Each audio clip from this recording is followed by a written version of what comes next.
Check it out. Choke no joke. Learn from mistakes. DJ S&S the great. It ain't no telling you be a first time felon. No telling when you be a first time felon. It ain't no telling you be a first time felon. No telling when you be a first time felon. Best day of my life, no sleep all night. Broke day for weeks, my cash was right. My capo tight, take our loot, unite. 23-hour shifts had to see loot like Mike. Cash. And we don't link up with these guys and be talking about, let's go in the studio, let's do a song. No, we be sitting there talking about our kids and the fucking gas bill in the house, the prices, fucking gas in the house. Nigga, my light bill was, real shit. You know what I'm saying? How niggas was stealing catalytic converters. Me and Snoop was talking about one day. Wow, yo. And so I let everybody know, when the time comes, I'm gonna need your help. So I'm about to readdress this album. So it's gonna be a pretty. And what's the name of the company? A B&B. B&B stands for Breaking Major Barriers. And when I say major, I mean like breaking major. What they used to, what's up top is they all follow a protocol. And just to me, I won't go too far in it, but to me, some of those protocols are sickening. They're disgusting. The way people are being treated and the way artists are being treated and tricked into these lifestyles that, come on, man, you know better than that, dog. So we breaking that. That ain't how we get down. We gonna do this way. Thank God for the internet finally. Right. Love is the playing field. Yeah, we have an outlet that doesn't necessarily have to reach, the cover of this magazine or the cover of Nan magazine, but we can be showcased properly with our stories to tell all over the world via internet and build relationships with some pretty powerful people based on the fact that we deal in righteousness and respect, and the ones that choose not to deal with us because you can't get that shit over on us, we don't want you over here no motherfucking way. So we breaking that stereotypical way of doing things and the way they say you gotta do things and the way they say you gotta record and the way your songs have to sound and what producers you have to work with, need to work with. Fuck that. Enjoy what you do, love it, and it will show in the music, because when somebody finally come to the realization that it's about the music. And I was about other shit. I was about to ask you about the man that pretty much made the sound of hip hop in Detroit, J Dilla. J Dilla created neo soul. That wasn't an easy task. He created his own thing. God rest his soul. Yes, indeed. Love to Ma Dukes, his moms, and the rest of his family. He didn't necessarily give Detroit a sound. He created something bigger than that, than just a Detroit sound. Like a whole genre. He created a whole genre, yeah. It's publicized of his creation.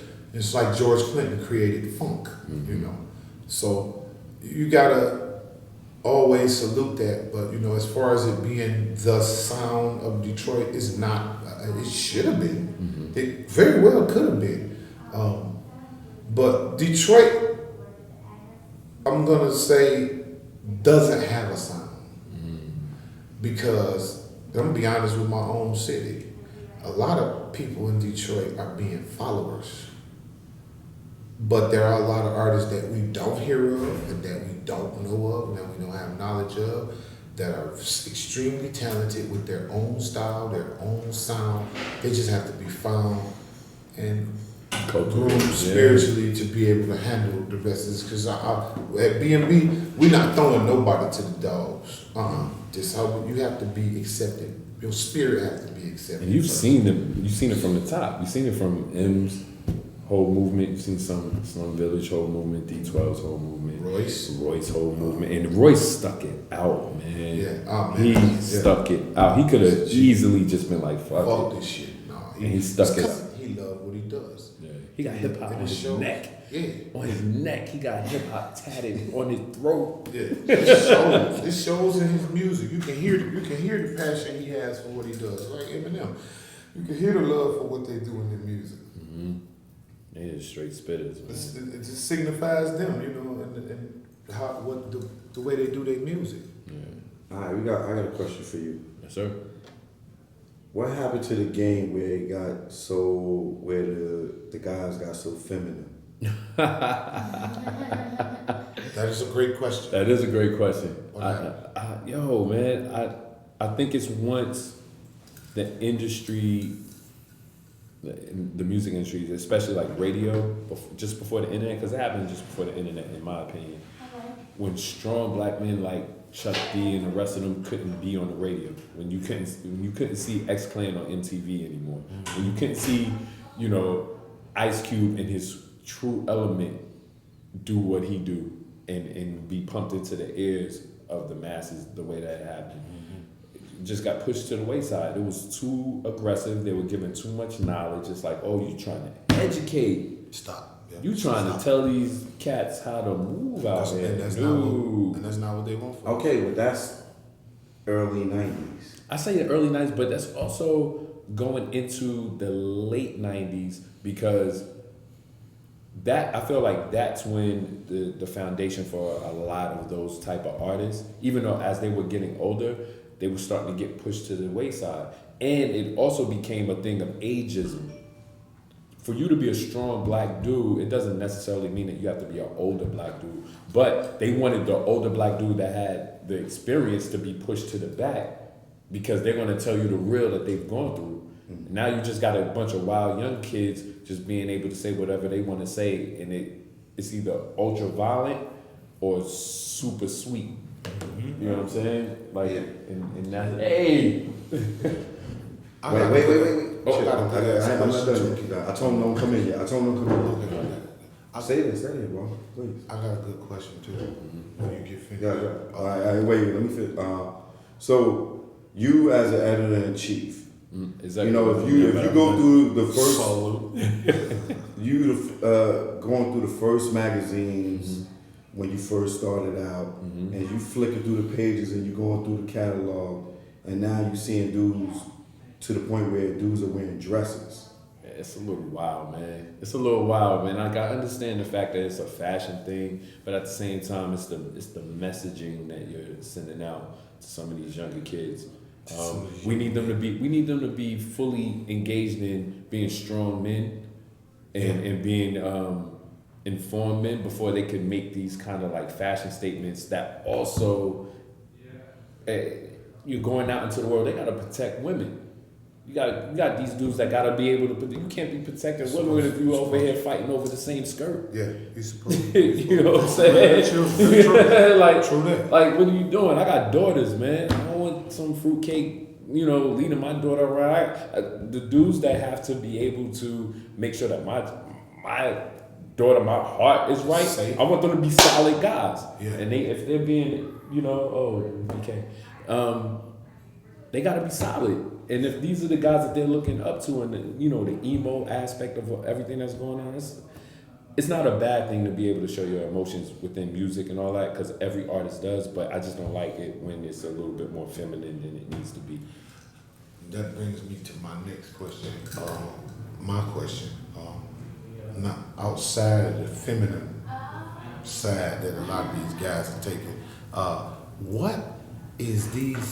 What do you think these artists' infatuation with evil is about? This whole Illuminati shit.